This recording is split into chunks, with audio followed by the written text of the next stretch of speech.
Before we get going with episode 89, a word from our friends at Adelphi Racing Club. Adelphi is a racing club of like-minded people who enjoy horse racing and the camaraderie of being a part of something bigger than themselves. It's a true community. Adelphi's founding partners have all owned horses in other partnerships and syndicates, as well as on their own, and the overarching goal with Adelphi is to blend the benefits of solo ownership, without the administrative hassle, with the thrill of the partnership experience. Adelphi offers an interactive ownership experience with real-time access to other partners, trainers, bloodstock advisors, and other members of the team, and Adelphi partners receive frequent multimedia content on their horses, including videos, photos, and partner-only podcast content provided by the In the Money Media team, as well as other premium on-track and off-track hospitality experiences.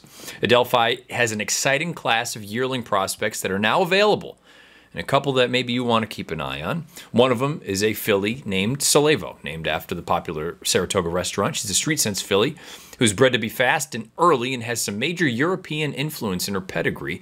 She'll be headed to Ray Handel's barn in the spring, and a yet-to-be-named Taproot colt who looks and is bred to be a two-turn horse. His dad won the Belmont Stakes, and his dam was a speedy stakes performer out of a leading broodmare sire, or one of them anyway, being Distorted Humor.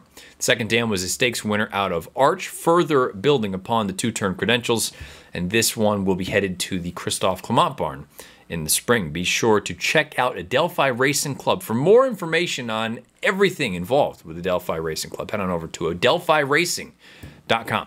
Now, episode 89, the Breeders' Cup preview.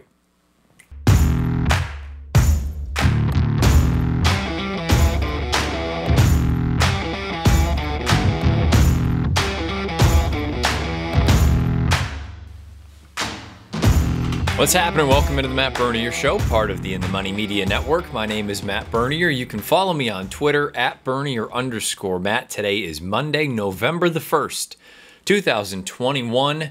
This is episode 89 of the show. It is also Breeders' Cup week, and it's the Breeders' Cup preview pod. And as we did last year, and we've done for the Derby and some of the other big races, I asked for some submissions from folks for most likely winners, vulnerable favorites, and a horse that you're looking forward to betting, whether it's a horse you think is just going to offer good value or some sort of a longer shot, whatever it may be. And we understood that many of these were going to be coming out either right before pre-entries or while pre-entries were out. There have been a few defections from some of these races over the past few days, and I'm sure that will continue on right as we get into Friday and Saturday this week at the Breeders' Cup. I'm pleasantly surprised because it was very quiet for a little bit. We got a fair amount of submissions. Aaron Reed, Jeff Saracki, Pete Visco, Isaac, Jay Braver, Chris Hurlbutt, Jerry Richmond, Trish Smith, Peter Appleby, Dave from Pennsylvania, Eric Pajonk, apologize if I'm screwing that up, Michael Bryant, Howard Kravitz, Mike Kutu, and Daniel Dupre. There were two other folks who had sent things in. One of them I got the picks from. The other one I got nothing from. We'll start with Nancy Moran. Unfortunately, Nancy, I got an email from you, but there was no attachment and there was no anything else. So Nancy was trying to get involved. Unfortunately, this time around, doesn't look like it's going to be the case. And then an email from Gina from Massachusetts. I'll just tell you who she likes. Most likely winners, Latruska Gamine, vulnerable favorites, Jackie's Warrior, and Jack Christopher, and her value play in the juvenile is American Sanctuary. So we're going to roll through all of those clips. Thank you again for those of you who took some time to give me a little, submission here and there and make this episode go. And I think it's one of my favorite things, at least to give everybody else an opportunity to get their opinions out there. If you're curious about some of my opinions, I think the tentative plan right now, I don't know when we're going to record it, but there will be a pod with myself, PTF, and I think it's going to be Naomi Tucker. The three of us going over the Breeders' Cup races is a bit of a joint pod between the Players Podcast and this show. And then on Thursday of this week, I'll give you just the rundown now. Be prepared. Thursday, I believe at 5 o'clock Eastern, 2 o'clock Pacific, NBCSN, betting the Breeders' Cup. Myself, Edzo, Eddie Olczyk, Brittany Urton, Nick Luck, Steve Kornacki will be going over many things, all things Breeders' Cup from a betting standpoint. Very much looking forward to that. I fly out first thing tomorrow morning, so by the time you're listening to this, I'll probably either be en route or in San Diego. Friday, Breeders' Cup, Future Stars Friday. It's going to be all the races, all the Breeders' Cup races anyway, on NBCSN. And then on Saturday, all the championship races until the Classic at 8 o'clock Eastern, 5 o'clock Pacific. That will be over on NBC. So looking forward to getting out there. Last second qualified for the BCBC this past Friday. Who knows? I'm feeling good going into it, though. Got some opinions. Listen to all the pods throughout the week that we'll be popping in on. Also, there'll be some stuff over on NBCSportsEdge.com. Be sure to check that out. I'll be throwing some content up over there, including a appearance on Bet the Edge coming up on Wednesday morning, I believe. We'll be going over Breeders' Cup, but I believe specifically the Classic. But I'm feeling good. I think it's a good... it's the 2 best days of the year. We know this. We've talked about it a million times. But going into it, I feel like I'm in good form. And you know what? Form cycles come and go. Who knows? Maybe we're on the cusp of a downturn or sitting on a peak effort. I feel better going into this Breeders' Cup than I did last year at Keeneland, put it that way, as far as the BCBC is concerned. So trying to put some things together, that's what part of the 6 hours out to California is going to be all about tomorrow. Plotting out what the game plan is, sort of assessing where we can take some shots and where we want to just sit back and be a little bit more conservative. But looking forward to it. Again, there have been some unfortunate defections. I'm sure there are going to be more as we continue on. But we'll get into these picks here that all of you, the listeners and viewers, have submitted. And we'll wrap things up with NFL Week 9 forecasts over on 538. This past week, Week 8, was a bit of a minefield. I thankfully kind of got through it relatively unscathed, especially from the forecast standpoint. But we'll get into all those details at the end of the show. So let's not waste any more time. Let's get into it. Let's listen to what you all are looking forward to. A most likely winner, a vulnerable favorite, and a horse that you're looking forward to betting. Breeders' Cup Friday and Saturday coming up this week. Hey, Matt. Mike Kuchu here at Allergic to Chalk. Thanks for the opportunity. Great format. Let's get right at it. Vulnerable favorite. I'm going right to the Juvie race on Friday. I think someone's going to step up and beat both Corniche and Jack Christopher. Both seem to have their weaknesses. 2-year-olds developing late. Anything could happen. I'm a rattle and roll guy myself, but I think someone's going to continue to develop and be a real pain in the butt to both those potential chalks. Likely winner, Philly Mare Turf. Loves Only You, Japanese import. Huge effort in Dubai. Loved every bit of that. Got beat at the end by a very tough horse. Late Energy will love every step of 11 furlongs. I expect her to run well. My price play is in the mile with In Love. Very impressive last 2 races, up the hill to the wire at Kentucky Downs, and then just running by a very good field in the Keeneland Mile late. I think the locals are vulnerable to new shooters coming in there, and the Euro favorite, is used to run a little shorter. Maybe we would get him on the wire. Those are my 3. Thanks.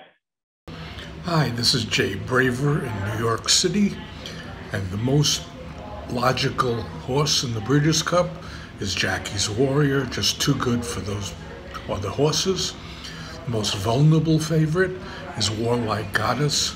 Foreign horses are just too good in that filly and mare turf. And the value play is Command Performance in the juvenile. He's getting better. He'll sit off the speeds and he'll close. Thank you. Have a great Breeders' Cup. Hi, Matt. The favorite I like is Jackie's Warrior in the sprint. He's in fantastic form. He's going to bottom out this field. No one's going to be able to stay with him. He's going to win by open lengths. I don't see any competition for him in this race. That last one was basically a paid work on the Gallop Bob. He's just fantastic. My value play. If Knicks go as close to the 7-2 line you talked about in your pod, that's the value play of the 2 days. But I think he'll be closer to 2-1. So my value play is Walton Street in the turf. This Godolphin-owned, Appleby-trained horse is coming off an excellent win in the Canadian International, and he's a very good price at 10 to 12 to 1. That's a good value play in the turf. The favorite I will fade is Tarnawa, also in the turf. She's great, but she comes off a very tough, demanding performance in the Arc, and I'm not sure she'll be at 100%, and she's facing a deep, tough field. Matt, appreciate the chance to chime in here. Most likely winner, I'm going the dirt mile. I'm going for Life is Good. I think obviously undefeated except for that loss against Jackie's Warrior and really that tour de force they put up in the Jerkins. And even then, I think Life is Good galloped out a little better. Plus, think the mile really hits him right between the eyes. In terms of vulnerable favorite, I'm going to go to the classic. I think Nick's Go. Still questionable about him going the mile and the quarter. Plus, I think he's going to feel some real pace pressure that he hasn't thus far. Medina Spirit, obviously. I think Hot Rod Charlie can also put on a little of the pressure. And I think coming to the top of the stretch is going to be a little too much. And I think the Cavalry will be charging late. In terms of value, I'm going to the Distaff. I like Dunbar Road. I think there's going to be a lot of value there. Looked to kind of be past her prime early in the year. Really has turned it around lately. Good close last time in the Spinster. Thought was picking up the pieces a little bit, but Latruska had an easy lead that day. Wouldn't be surprised to see Chad have this one ready to go. All right, Matt. Most likely winner. I'm not going to try to beat Latruska. Just don't see how she can lose that one. Most vulnerable, I would say, is Jackie's Warrior. And value play, I would have to go Flavian and Dr. Shivel at about 4 or 5 to 1. Jeff from Chicago here. Let's get right to it. As much as I'll be rooting against Gamine and Baffert, which is something that I can say as a fan that Matt probably has to be more political about. My vulnerable favorite's going to be Echo Zulu in the juvenile fillies. We saw last year with Jackie's Warrior that when a dominant 2-year-old with speed is asked to stretch out for the first time, the distance can be a big unknown. For likely winner, I'm going to go with Life is Good in the dirt mile. Just seems to be head and shoulders above the competition, although I'm a little worried about Ginobili, who has that good record at Del Mar. And for horse excited to bet on, I'm going to go with Max Player in the Classic. I do think that with all the good horses in there, he could get lost in the shuffle.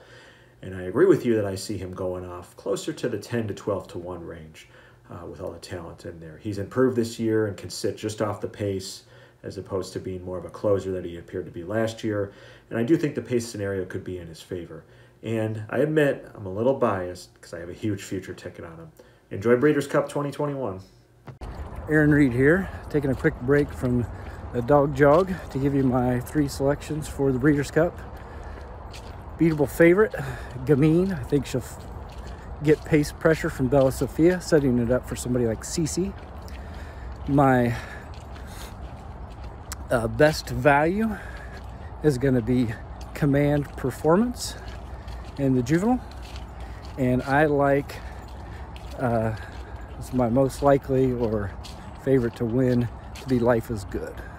That's it. I hope to see everybody out at Del Mar. Looking forward to it. There's 6 races where you got favorites that are could be easily singles. I mean, Gamine, Golden Powell, Life is Good, Jackie Warrior, Latruska, or Nick's Goes. But when it all comes down to it, 1 or 2 of them aren't going to run well at Del Mar. So I think that we're going to get the favorite's going to win out of there for sure. And I'm going to go with Jackie's Warrior as the favorite that's going to win. That's just going to nail it. As far as who's going to beat a favorite, I think it's going to be Bella Sophia beating Gamine. But I could see it easily being Art Collector or Charlie beating Nick's Go. And then as far as a valuable pick that's out there for money, I really like the one single Japanese horse that I think might do something. It's called Love, and it might get her done. So Love Only You, that's going to be the one that I think is going to be the best price and get you the most money when it's all said and done. Thanks, Matt. BB La, out. Hello, horse players and Matt. Let's talk 2021 Breeders' Cup. First of all, the most likely winner, Life is Good. I know everyone's going with Gamine. Life is Good is an absolute monster, the most talented horse, turf or dirt, Euro or American of the entire weekend. Next, my vulnerable favorite is Latruska. I think she's a bit over the top. She's going to take a lot of pressure early from as time goes by. I'm going against Latruska. And my price play, Master of the Seas in the mile. This is the other Charles Appleby trainee. He's also got Space Blues, the favorite. Master of the Seas was awesome in the spring. Last time didn't like the wet turf. I've seen 15 to 1 morning line on Master of the Seas. Matt, I'll see you at Del Mar. Everyone else, good luck in the 2021 Breeders' Cup. Hey Matt, thanks so much for having me on the Breeders' Cup feature. For the favorite that I'm for, it's going to be Jackie's Warrior. I think that he's simply a standout in this group. He's willing to fight for it, he showed that against Life is Good, or he can win by open lengths. I just think that he's that much better than the rest of the field. For the favorite that I am against, it's going to be Gamine. Tried to beat her quite a few times, never really works out. However, the value, especially in a multi-race wager, she's going to be so heavily singled, that in and of itself is worth it to try and attempt to beat her, especially with some up-and-coming 3-year-olds, and honestly, she hasn't really been running back to her 3-year-old form. And for the long shot value play is going to be Astronaut in the turf. He's definitely going to be overlooked. He's a California turf horse. He's not Chad Brown. He's not a Euro. He's easily going to probably be 20, 30 to 1. And I really like the form that he's coming into. I liked his last race, and he could be a horse that's on the improve. Thank you so much, and best of luck to everybody. Hi Matt, Jerry Richmond here. Thanks for doing this segment. Breeders' Cup is about a week away. The favorite that I don't like this year is Golden Powell. I don't think his numbers, they're probably in about the middle of the pack in terms of the field. And I think that the field that he faced in Keeneland a couple weeks back was a little suspect. Extravagant Kid was coming off a layoff, and the rest of the field was pretty weak. The favorite I think can't lose is Life is Good. I actually think I would bet him if he was running in the Classic. So to bet him in the dirt mile against this field, I think beating Silver State in Mind Control is going to be much easier for him. My value play is Royal Flag. She keeps getting better and better. A couple starts back, she was half length away from Latruska. Her Beldame race, if she repeats that, I think can get her right there, either win or right behind Latruska. Thanks again. This is Isaac, and here are my 2021 Breeder Cup picks. Thank you, Matt, again for allowing us to use your platform. In the filly and mare sprint, I will be going with Gamine as the most likely favorite. The horse that I will be fading in the sprint will be Jackie's Warrior. And my value play would be in the Breeders' Cup Mile, Silver State. Thank you. Hey Matt, Pete Visco here, giving my Breeders' Cup picks. Jump right into it. Most likely winner, gonna go to the Breeders' Cup Dirt Mile. Gotta go with Life is Good, just has a talent, class, figure, speed, edge over the field. The field came up a little bit light, I think, so just seems like the most likeliest winner. Obviously, it's gonna be a pretty short price, but can't see that horse not being on the top at some point. Value play, I'm gonna go to the turf sprint and go with Lieutenant Dan. Just taking a shot on a horse for course. Loves the distance, loves Del Mar, has been hot lately. I think this field also is just kind of even, and I don't think there's a standout. So I'm going to take the shot at a price, hopefully maybe get double digits. And then finally, favorite against is sort of a dovetail right off of that Lieutenant Dan pick is Golden Powell. Again, a horse that obviously can win the race, defending champ or defending Breeders' Cup champ, but just doesn't tower over the field figure-wise, maybe even talent-wise in some respects. So I just feel like at least in that field, you can, for a horse that's going to be that short, I think you can go against, and I'm going to go with Lieutenant Dan, and I just feel like Golden Powell is a little bit short. Thank you. Bye. Matt, how we doing? I appreciate you guys putting this together. Okay, my most likely winner, I think Life is Good. The Dirt Mile, I don't think anybody's going to beat him in that field. You run that race 10 times, I think he's going to win it 10 times. There's just nobody that classes up to him in that field. The only other horse I kind of have a little interest in is Ginobili. I think he's coming into it at the right time. The horse that's up against it, and you touched on this in your podcast this week, I think Nick's Go, with the pace position or pace pressure possibility. And this is always going to be dependent on post position, which we don't know yet. But with Medina Spirit, and I think Hot Rod Charlie is going to be up on the pace as well too. So I think Nick's Go is questionable on if you got to use him, but I hesitantly in my opinion. Horse I like at a value long shot. I really like Blowout coming into this race in the Turf Mile. I think Chad has spaced her races out very well. She's only been off the board once in like 14 or 15 starts. You cannot leave her off your tickets. And this is obviously on post position, depends on post position as well too, because there is some other speed. Channel Cat, Smooth Like Straight, but I think Blowout is a horse that you have to use, and you're gonna get a good price on her. All right, thanks, Matt. Take care. Well, thank you again to everyone who submitted some sort of a video or even the picks that we had earlier talking about the email for this upcoming Breeders' Cup. Again, it means a lot to me, and the way that we can go through and change the show up a little bit. And now, post Breeders' Cup, we'll be able to take a deep breath, be able to kind of reset things. I'm curious to know what there are more or less of that you would like to hear, whether it is the way that I go about recapping a race or talking about things going forward or more listener and viewer interaction or any of that kind of stuff. It's a good time to do a bit of an assessment on what you guys want to hear more of or less of or vice versa, whatever it may be. Let me know beneath the video player on YouTube or on Twitter at Bernier_Matt, as we have done for the past 8 weeks, or roughly 8 weeks or so. I'm going to wrap up this week's show going over NFL Week 9 forecasts. And this past week, in Week 8, got through it relatively unscathed in the grand scheme of things compared to some others. And it's the reason I bring up the probability piece and why it's so important not to be overzealous unless you really are confident and you have reason to believe that you're going to be correct or proven accurate in your assessment of things. There were a number of games last week that I didn't love one way or the other, and I made those very, very much a coin flip. And sure enough, a few of them ended up playing out that way.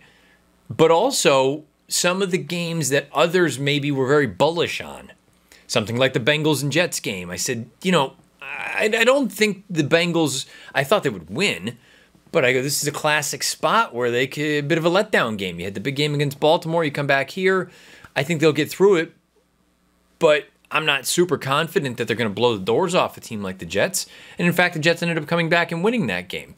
Last night on Sunday, the whole Dak Prescott thing, I had the Cowboys as the team that I was going to go with. I believe it was roughly a 66% chance of winning.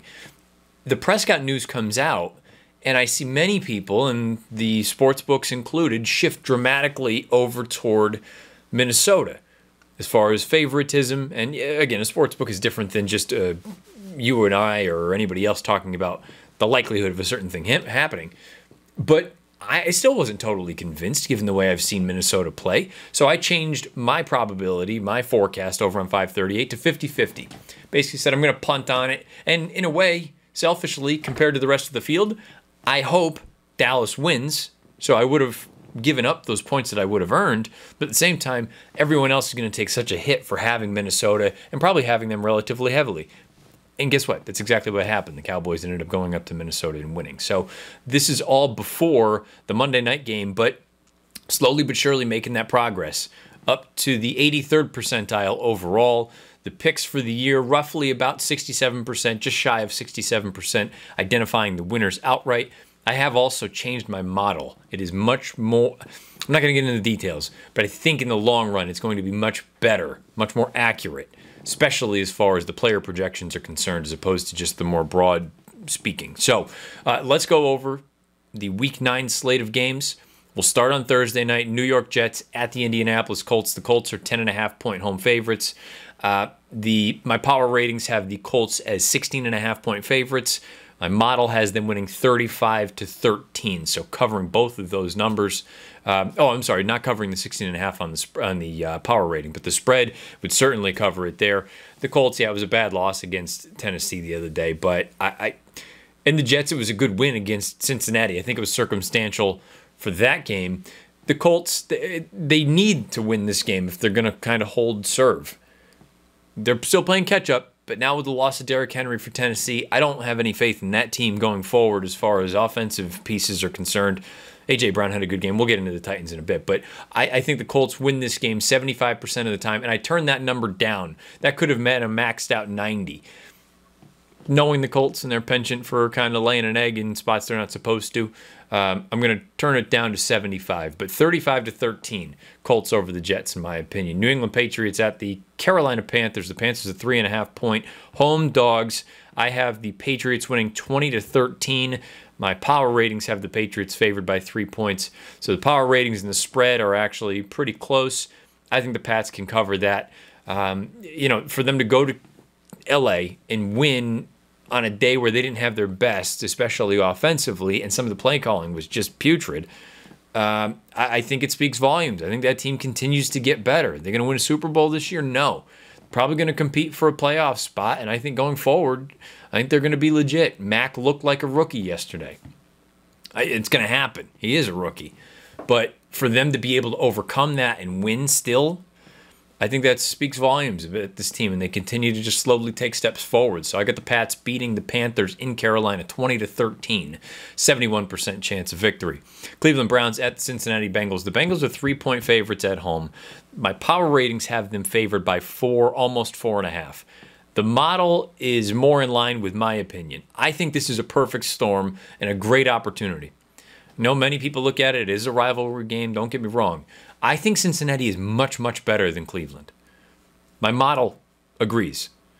This says Cincinnati winning 28-16, easily covering that number. I have them winning 85% of the time. This would be the game, and it will be a game that I'll bet this weekend because I feel like this is a very good. This is an instance of recency bias where, yeah, Cleveland lost against Pittsburgh at home.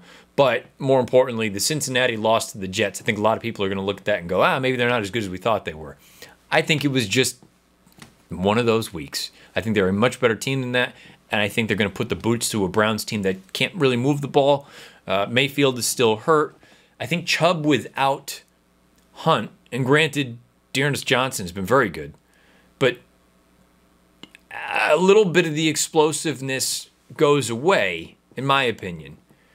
They've got a bit of a three-headed monster back there, but when the defense doesn't really have to respect the pass, it becomes that much more difficult for someone who is, I call him sort of a pure running back. Not like a three-down or pass-catching back. Chubb is more of your, up and down kind of guy, north-south. And when the defense doesn't have to really worry too much about the pass, I think it just makes life a lot more difficult for someone like Nick Chubb. So the Browns, I think they've got major issues. I think the Bengals are still pretty darn good. I think they easily covered the 3 points. I have them winning 28-16, and that's an 85% chance of winning. Denver Broncos at the Dallas Cowboys. This number is not posted yet because of the whole Dak Prescott thing. I'm going to give you both numbers, but I'm going to stick with the larger one. Based on the power ratings, I have the Cowboys as 13-point favorites over the Broncos. I have Dallas winning 24-17. Now, that's the number, assuming Dak is the quarterback. When I run it with Cooper Rush, it's 22-17. So, I'm sure some would disagree about there only being a 2-point difference between the two quarterbacks. I think based on my eye, I would agree with that as well. I'm just going based on what the numbers suggest. But point being, I don't know that Dallas is going to blow the doors off Denver. Denver's still got a pretty stout defense, even though they just traded Von Miller. But I think that's one where they're going to get through it. It's not really the ideal circumstance, whether Dak plays or not. I expect it to be a more workmanlike victory, as opposed to some of the higher flying, giant scores that we've seen from them this year. Doesn't mean I think they're going to lose, but I don't think it's going to be the flashy win that we've seen from Dallas throughout the year. But I do think they get it done. I think they win 63% of the time over Denver. Buffalo Bills at the Jacksonville Jaguars. The Jags are 14-point dogs at home. I have Buffalo winning 36-3. It's a 90% probability. The power ratings have the Bills favored by 23 points. I agree with all of it. There's really not much else to say there. Houston Texans at the Miami Dolphins. The Dolphins are 7-point favorites at home. I don't agree with this. My power ratings have them 3.5-point favorites. That makes more sense to me than the 7, the number that the sports books have right now. I actually have Houston winning this game outright, 20-16. I think Miami sucks. And it's not that I think Houston's good, but at least the Texans have shown a few little glimpses of something. And I'm sure some folks will look at the Miami game yesterday against Buffalo and say, well, they kept it close with them for 2.5 or 3 quarters. I think that was a lot more of Buffalo just kind of sleepwalking through that game than Miami really bearing down and giving them a fight. I think Houston wins. I'm going to go with them winning 20-16 at Miami. I have Houston winning 62% of the time, and I'm sure that will be a game from a probability standpoint, a forecast standpoint, where there could be a pretty dramatic shift one way or the other, where if I'm right, I can make up a lot of ground, and if I'm wrong, I'll lose quite a bit of ground because the vast majority of the people will be on the other side. Atlanta Falcons at the New Orleans Saints. The Saints are 5.5-point favorites at home. They lose Jameis Winston. Looks like it's going to be Trevor Siemian. My power ratings have the Saints favored by 19. My model has them winning 30-17 over the Falcons. It's a 75% chance of victory. The Las Vegas Raiders. They're on the road taking on the New York Giants. The Giants are 3-point dogs at home. My power ratings suggest they should be 4-point dogs. The model is more bullish about the Raiders' chances. It has the Raiders winning 25-16 on the road. I tend to agree more with that than I do either of the other two numbers. I'm going to go with the Raiders winning 77% of the time. Minnesota Vikings at the Baltimore Ravens. The Ravens are 5-point home favorites. My model has them winning by 6, 26-20, although the power rating suggests it's a coin flip, basically. 0.27 points is the difference between these two teams according to the power ratings. I'm not buying that. I think Baltimore gets the job done at home. Again, I have them winning 26-20. It's a 69% chance of victory. The Los Angeles Chargers on the road at the Philadelphia Eagles. This was a surprising one from a model standpoint, in my opinion. Eagles 2.5-point home dogs against the Chargers. My power rating suggests the Eagles should be favored by 2. The model, and I think a lot of this has to do with just how bad LA's run defense is. My model has the Eagles winning 36-19 with Jalen Hurts running wild. I think I had him, I'd have to pull it up really quick, but I think I've got him pegged for something like 110 rushing yards, which I know sounds a little aggressive.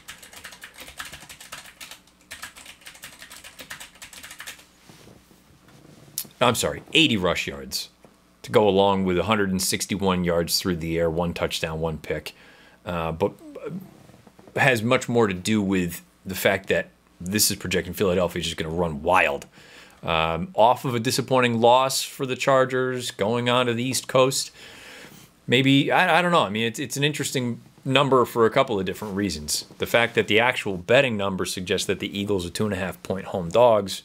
Both of my numbers suggest that the Eagles are actually the more likely winner, and the model is really bullish on them. So I'm going to go with Philadelphia winning this game 75% of the time. I've said it. I don't really think Philadelphia is that good, but as more time goes by, I don't really know what teams are good.